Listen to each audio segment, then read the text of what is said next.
আমাকে যে কারারক্ষী পাহারা দিত তার ভেতরে একজন আমি মুসলমান পেয়েছিলাম, কুতুবউদ্দিন, রাজবাড়িতে বাড়ি। বের হওয়ার কিছুদিন আগে আমারে বলছে, হামজা ভাই আমি ওই সময় পাহারায় ছিলাম শহীদ মীর কাশেম আলীর। ওনাকে যেদিন ফাঁসি দেওয়া হবে সকাল রাত 10টা 1 মিনিটে, সন্ধ্যার সময় আমার ডিউটি শুরু হওয়ার পরে বললাম, স্যার আপনারা 3 ঘন্টা পরে ফাঁসি, আপনি প্রস্তুতি নেন। উনি আমারে বলছে, কারারক্ষী ভাই 3 ঘন্টা তো অনেক সময়, আপনি 2 ঘন্টা ঘুমালাম, আপনি আমারে ডাক দিয়ে দিয়েন 1 ঘন্টা আগে। আপনি আল্লাহর ওলি খুঁজে পান না? মাওলানা মামুনুল হক জেলখানায় আমার পাশের রুমে 3টা বছর মাঝে মাঝে এই কথা আমাকে জানাতো, হামজা ভাই এতদিন পর্যন্ত উল্টা পাল্টা ধারণা আমিও করেছি, এখন বাস্তবতা এসে দেখছি এদেশের সবচাইতে আল্লাহওয়ালা এবং ইমানদার মানুষ যাদের ফাঁসি দেওয়া হয়েছে জামাতের, তাদের যে ইমান কোন পর্যায়েরটা মাপার ক্ষমতা আমারও নেই। আমিও মানুষ হিসাবে মাঝে মাঝে এই ধৈর্যহারা হয়ে যায়। কিন্তু কি শোনালো কারারক্ষী, 3 ঘন্টা পরে যার ফাঁসি সে লোকটা বলছে আমি 2 ঘন্টা ঘুমালাম, আপনি আমারে ডাক দিয়েন। তার ঘুম আসে কি করে? আমরা ঘুমের বড়ি খেয়ে আমার ঘুম আসতো না, তাও তো আমার কোনো চিন্তা নেই। আর তার নিজের ছেলে ব্যারিস্টার আরমান গুম হয়ে আছে 8 বছর। তার স্ত্রী ওই সময় অসুস্থ, তার দলীয় লোকগুলো সব পালিয়ে পালিয়ে বেড়াচ্ছে, কেউ জেলখানায় ভর্তি আছে। বাংলাদেশের ভেতরে একটা ম্যাগনেট ছিল, 1000 লক্ষ মানুষের কর্মসংস্থান তৈরি করে দিয়েছে। সেই লোকটা মাত্র 3 ঘন্টা পরে ফাঁসি বলছে আমি ঘুমালাম। দেখলাম ঠিক 2 ঘন্টা পরে ডাক দিলাম, উনি উঠলেন। গোসল করার পরে ওযু করার পরে এসে নামাজ শেষ করে আমারে বলছে এবার চলেন। চলেন মানে আপনি যদি নিয়ে যেতে না পারেন তাহলে জল্লাদকে ডাক দেন, কারণ সময় আর বেশি নেই, মনে আছে শ্বশুর বাড়ি যাবে, তাড়াতাড়ি করছে। আমার ওই সময় আমাকে কারারক্ষী বলেছে, ভাই আমার তো মনে এখনো পর্যন্ত বিশ্বাস হয় না যেন ঘুমাইলো কি করে, ওনার এত চিন্তায় ঘুম আসলো কি করে। আমি বলেছিলাম, কুতুব ভাই ঘুম কেন এসেছে আমি বুঝতে পেরেছি। সূরা হামিম সেজদার 30 নম্বর আয়াতে আল্লাহ 1500 বছর আগে তার ঘুমের কাহিনী জানিয়েছেন। ইন্নাল্লাযীনা ক্বালু রাব্বুনাল্লাহু সুম্মা ইসতাকামু তাতানাজ্জালু আলাইহিমুল মালাইকা। আল্লাহ পাক বলেন, অবশ্যই যারা এই কথা বলতে পারে আমাদের রব আল্লাহ, আর এর উপরে যারা টিকে থাকতে পারে। এ বাংলাদেশের 100 জনের 96 জন যেহেতু আমরা মুসলমান, আমরা এক বাক্যে চামড়ার মুখ দিয়ে বলে ফেলতে পারি আমাদের রব আল্লাহ, কিন্তু টিকে থাকার মতো মানুষ মাত্র 100 জনের 15 জন ছিল। এক কথা বলছেন, 96 জন মানুষ আমরা বলি যে হ্যাঁ আমাদের রব আল্লাহ, কিন্তু ঝড় আসলে টিকে থাকার মতো মানুষ মাত্র 100 জনের 15 জন। বাকিগুলো সব ওই আমার তালই হয় এই লাইনে আছি। ঝড় দেখলেই বাতি আগেই নিভে যায়। কোথায় সেই সৈয়দপুরে ঝড় উঠেছে, এই জল ঢাকায় বাতি নিভে গেছে। কিন্তু যারা টিকে থাকতে পারে, সৈয়দপুরে না, এখান থেকে 1/2 কিলোমিটার দূরেও যদি বিশাল ঘূর্ণিঝড় শুরু হয় বাতি জ্বলতেই থাকে। তাদের ভেতরে একজন শহীদ মীর কাশেম আলী। এই লোকটাকে যখন আল্লাহ একজন আছে তিনি আমাদের রব এবং টিকে থাকার মতো ঈমান আল্লাহ দেখলেন যে হ্যাঁ টিকে আছে, আল্লাহ পাক বলেন তখন তার বিপদে আমি আল্লাহ ফেরেশতা পাঠাই।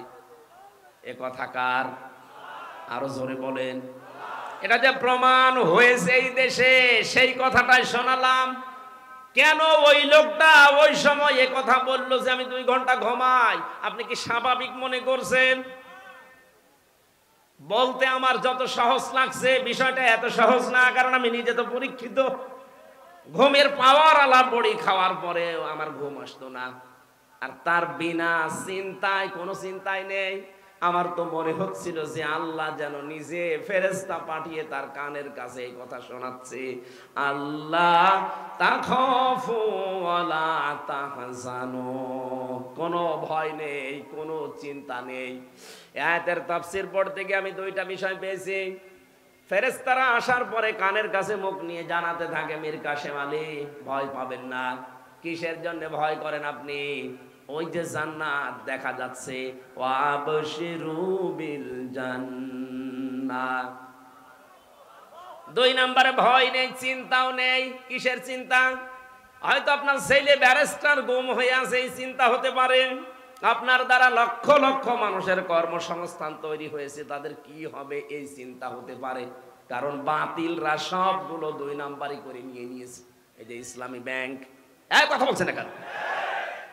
যতগুলো প্রতিষ্ঠান তিনি বানিয়েছিলেন ইবনে সিনা সহ, অধিকাংশ গুলোই বিভিন্ন কায়দা কৌশলে বাতিলরা সব নিজের মন মতো নিয়েছে। এখন আল্লাহ পাক আবার সময় দিয়েছে, এগুলো সব আস্তে আস্তে এরা ফেরত পাচ্ছে। ইসলামী ব্যাংক এখন আবার দাঁড়িয়ে যাবে, কারণ যত টাকা আপনি আত্মসাৎ করেছেন সব এখন ফেরত নেওয়া হচ্ছে। চিন্তা করবেন না, এই মানুষগুলো নিয়ে আপনার দলীয় লোকজন সব পালিয়ে বেড়াচ্ছে, কেউ জেলখানায় ভর্তি আছে, আপনার স্ত্রী অসুস্থ, কোনো চিন্তা নেই, সবগুলো আমার আল্লাহ নিজের হাতে তুলে নিয়েছে। এই কারণেই তিনি মনে হয় বলছিলেন, ভাই তাড়াতাড়ি করে আমার নিয়ে চলেন, আমি জান্নাত দেখতে পাচ্ছি। আল্লাহর ওলি আমরা খোঁজার জন্য কত জায়গায় টাকা পয়সা খরচ করি, এই মানুষগুলোর অ্যাক্টিভিটিস আমি নিজে দেখতে পেয়েছি, এই কারণে শোনালাম। আল্লাতি কুনতুম তুআদুন, যার ওয়াদা আল্লাহ নিজে করেছেন, নাহানু আউলিয়াউকুম ফিল হায়াতিদ দুনিয়া ওয়া ফিল আখিরাহ। ফেরেশতারা যেন এসে বলে, আমরা আপনাদের বন্ধু ছিলাম দুনিয়ায়, বন্ধুই যদি না হবে, মাত্র 1000-এর উপরে জীবন দিয়ে গেল কিছুদিন আগে। আমার তো মনে হচ্ছে শুধু শহীদ আবু সাইদ না, রায়হান, মুগ্ধ, ইয়ামিন না, এদের সাথে আল্লাহ আবাবিল পাঠিয়েছিলেন। কয়েক ঘন্টার ব্যবধানে যে এত পরিবর্তন হয়ে যাবে। কুষ্টিয়াতে আমার সামনে 5 তারিখে 14 জন মারা গেছে, একটার আগে। 1:30টার সময় যখন উনি পালাচ্ছে শুনলাম, কে যেন আমাকে জানিয়েছে। পরবর্তীতে শুনলাম যে ওর পরে আরো 2 জন মারা গেছে, 16 জন। ওই পর্যন্ত যারা গুলি চালিয়েছিলেন তাদের কোনো ক্ষমা নেই। তার ভেতরে একজন ছিল আমার বাড়ির নিচে, ওরে যদি জনগণ পায় কুষ্টিয়াতে পিটিয়ে মেরে ফেলবে। আপনি তো নিজেও জানতেন যে উনি পালিয়েছে 1:30টার সময়, 4টা পর্যন্ত গুলি চালালেন কার হুকুমে বলেন? বাড়িতে এসে দেখলাম যে তালা মারা, উনি নেই, আজও নেই, কালও নেই, কোথায় গেছে ও জানে, ওর আল্লাহ জানে। আমি যে কথা বলার জন্য ছোট্ট কাহিনীটা বললাম, সত্যি কোন মানুষ যদি আল্লাহকে রব বলার পরে টিকে থাকতে পারে, মহান আল্লাহ তাকে যে সাহায্য করে জমিনে, এটা আমরা নিজে দেখেছি। এই জন্য আমাদের ঈমান যা ছিল আল্লাহ আরো বাড়িয়ে দিয়েছেন, বলেন আমিন। এটা যেন টিকে থাকে। আমরা মুনাফিকি করতে চাই না। এই দেশ এখন ইসলামপন্থীদের হাতে সবচাইতে বড় নিরাপদ, এটা প্রমাণ হয়ে গেছে। ইসলাম যাদের কাছে নেই তাদের কাছে দেশ নিরাপদ না। তারা সুযোগ পেলে মারিং কাটিং করবে, বেঁচেও দিতে পারে। কিন্তু যাদের কাছে ইসলাম আছে তারা এ দেশ জীবন দিয়ে হলেও রক্ষা করবে। তার প্রমাণ আবু সাইদ। এই কথা বলেন না কেন?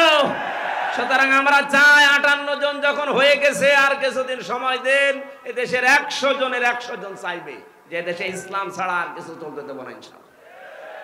যারা দায়িত্বে আছে এরা যেহেতু অধিকাংশ গুলো মুসলমান, আল্লাহ এই মানুষগুলোকে যেন ওমরের মতো পাল্টিয়ে দেন। জোরে বলেন না কেন আমিন। পৃথিবীতে ভালো কাজ বলে আমরা যারা অনেক দরবার থেকে, অনেক জায়গা থেকে, অনেক দল থেকে ভালো কাজের এই শব্দটা নিয়ে চিল্লাপাল্লা হয়। ভালো কাজ কোনটা এইটা আজকে কোরআন দিয়ে আমরা জানবো। এরপরে সামনে আমাদের জীবন ওই ভালো কাজে লাগাবো ইনশাআল্লাহ।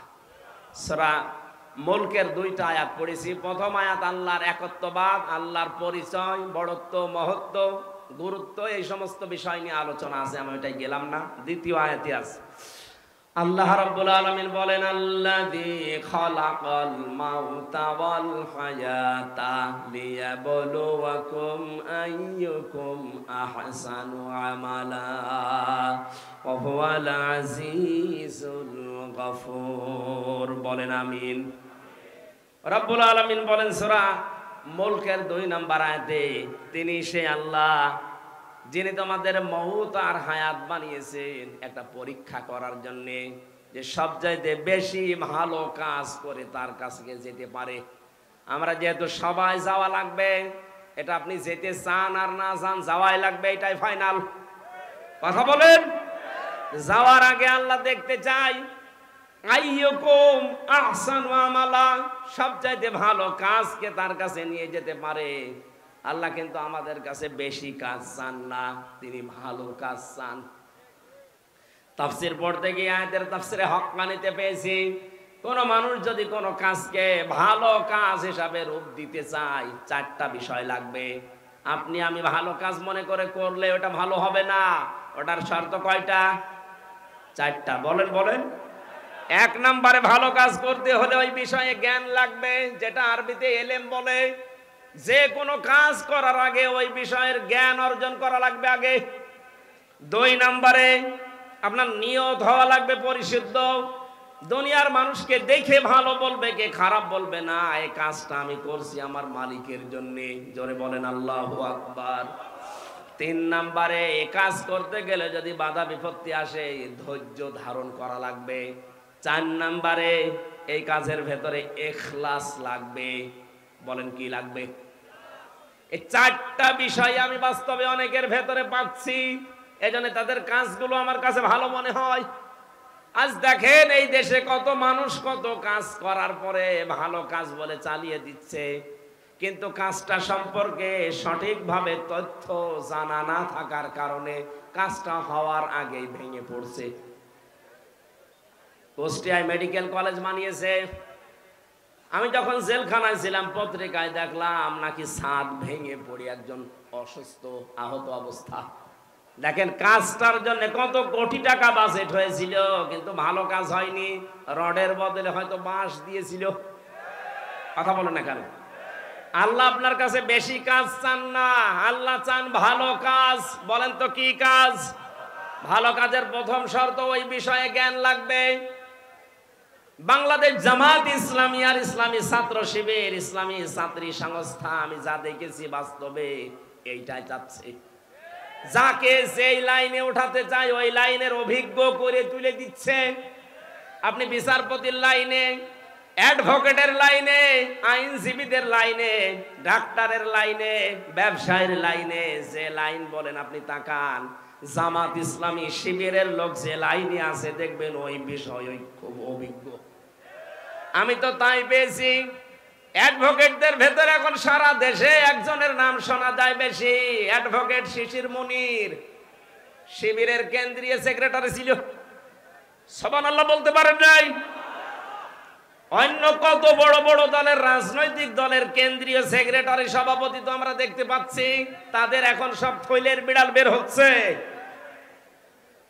শরীয়তপুরের একজন, নাম নিলাম না, সে ছিল বাংলাদেশ ছাত্রলীগের সভাপতি।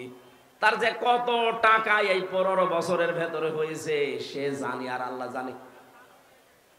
কোন এই মানুষগুলো দায়িত্ব পায়নি কোনোদিন। এদেরকে আপনি একটু দিয়ে দেখেন তো, যার 10,000 টাকা নিয়ে দায়িত্ব দিয়েছেন, 20 বছর পালন করার পরে 11,000 হবে না, 10,000-এর চাইতে আরো কমবে। কারণ এই কাজের অভিজ্ঞতা তাদের সবচাইতে বেশি। চিকিৎসা বিভাগের দিকে তাকান, আমি তাকিয়ে দেখেছি ফরিদপুরের ডাক্তার শাহিন জর্দার, খুলনার ডাক্তার মতিয়ার রহমান, চট্টগ্রামের ডাক্তার আশিকুর রহমান, যতগুলো ডক্টর আমরা পাচ্ছি সব এই বিষয়ের এক একজন সর্বোচ্চ অভিজ্ঞতা সম্পন্ন। ডাক্তার মতিয়ার রহমানের নাম বললাম, সারা পৃথিবীর ভেতরে 8 জনের নাম পেয়েছি আমরা, যে মানুষগুলো অপারেশন করা ছাড়া কম্পিউটারের মাধ্যমে পিত্তথলির পাথর বের করার অভিজ্ঞতা সবচাইতে বেশি, শুধু বাংলাদেশ না, সারা পৃথিবীর ভেতরে, তার ভেতর উনি একজন। এই মানুষগুলো সব এখান থেকে তৈরি হওয়া। এজন্য ভালো কাজ যদি আমরা করতে চাই, আগে ওই বিষয়ের অভিজ্ঞতা থাকা লাগবে, আমাদের এলেম থাকা লাগবে, জ্ঞান থাকা লাগবে। 2 নম্বরে কি বললাম, এলেম থাকলেই হবে না, ওই বিষয়ে নিয়ত ঠিক করা লাগবে। বাস্তবে আমি যতটুকু ওয়াজ করছি আমি দেখতে পাচ্ছি এদের নিয়ত 100-তে 100% সহি। 3 নম্বরে ধৈর্য ধারণ করা, এটাও আমি পেয়েছি। টিকে থাকতে গিয়ে 15.5 বছরে কত ধৈর্যের পরীক্ষা যে দেওয়া লেগেছে ওই জায়গাগুলোতে, আপনি হয়তো বাস্তবে টের পাননি, আমি নিজে টের পেয়েছি। বৈষম্য বিরোধী ছাত্র আন্দোলন এমনি শুরু হয়নি, 15.5 বছরে ফার্স্ট ক্লাস ফার্স্ট হওয়ার পরেও 80 রোল নাম্বার সে জায়গায় চলে যায় টাকা দিয়ে, আর 1 রোল নাম্বার সে চলে যায় একেবারে পেছনের লাইনে। এই কারণে আন্দোলন আরম্ভ হয়েছিল। সুতরাং ধৈর্যের পরীক্ষায় তারা উত্তীর্ণ হয়ে গেছে। 4 নম্বরে যেটা ইখলাস, এটা আমার ছাড়া তো আপনি বেশি বুঝবেন না, আমি তো নিজে পরীক্ষা করে দেখছি ইখলাস কার ভেতরে বেশি। এমন একটা দলের নাম বলছি যে দলে লক্ষ লক্ষ মানুষ এই দেশে এখন, কিন্তু একটা বেনামাজি নেই। সুবহানাল্লাহ বলতে পারেন না? একটা দুর্নীতি করেছে এমন প্রমাণ নেই, অথচ তারাও রাষ্ট্রের বড় বড় দায়িত্ব পালন করেছে। চরিত্রহীন নেই, জেনাখোর নেই, এমনকি বিড়ি খায় এমন মানুষ এই দলে নেই। এর চাইতে আস্থার জায়গা যদি কোনো জায়গায় পান, আপনি আমারে নিয়ে চলেন, আমি সেখানে যাব। কিন্তু এর চাইতে আস্থার জায়গা যদি না থাকে, আহ্বান জানাচ্ছি ফিরে আসেন। বলবেন যে আমরা তো দাওয়াত দেয়নি, দাওয়াত দিয়ে গেলাম। এরপরে যদি আপনি দাওয়াত না মেনে উল্টা দিকে যান, এটা আপনার কপালে আগুন লাগবে, আমার আর কিছু করার নেই। আল্লাহ আমাদের মওত আর হায়াত বানিয়ে পাঠিয়েছিলেন ভালো কাজ করার জন্য। 2 নম্বর ব্যাখ্যায় আসছি, এ পৃথিবীতে সবচাইতে ভালো কাজ আল্লাহ পাক যাকে জানিয়েছেন তিনি আমাদের রাসূল। কথা বলেন না কেন? আর রাসূলের কাছ থেকে ভালো কাজটা যারা শিখেছে তারা হচ্ছে সাহাবায়ে কেরাম। বলেন, সাহাবায়ে কেরামের দিকে তাকান, তারা সবচাইতে ভালো কাজ বুঝতো এই জমিনে আল্লাহর বিধান কায়েম করা। এই জন্য মাঝ মুআব্বিজের মতো মাত্র 12 বছর 13 বছরের বালক ভালো কাজ এটা জানার পরে নিজের গুড়মুড়িকে উঁচু করে জিহাদের ময়দানে যাবার জন্য চেষ্টা চালিয়েছে। যেহেতু এইটা এখন ভালো কাজ পৃথিবীতে, আমরা চাই আল্লাহর এই জমিনে 56,000 বর্গ মাইলে আল্লাহর বিধান কি করে কায়েম করা যায় সেই চেষ্টা করা, এটা ভালো কাজ। এটা কি কাজ? এর জন্য যদি সময় দেওয়া লাগে, এর জন্য যদি টাকা পয়সা খরচ করা লাগে, এই ভালো কাজ করতে রাজি আছেন না নেই? আজ 53 বছর বাবা চালিয়েছে, স্বামী চালিয়েছে, চাচা চালিয়েছে, বোন চালিয়েছে, ম্যাডাম চালিয়েছে, শুধু এখন দেখতে বাকি আছে আল্লাহর এই কোরআন দিয়ে দেশ চললে কেমন দেখা যায়। আমার বড় আশা এটা দিয়ে বাংলাদেশ চলছে, এটা যেন আমি দেখে মরতে পারি। কারা কারা এটা চান দেখি? লিল্লাহে তাকবীর।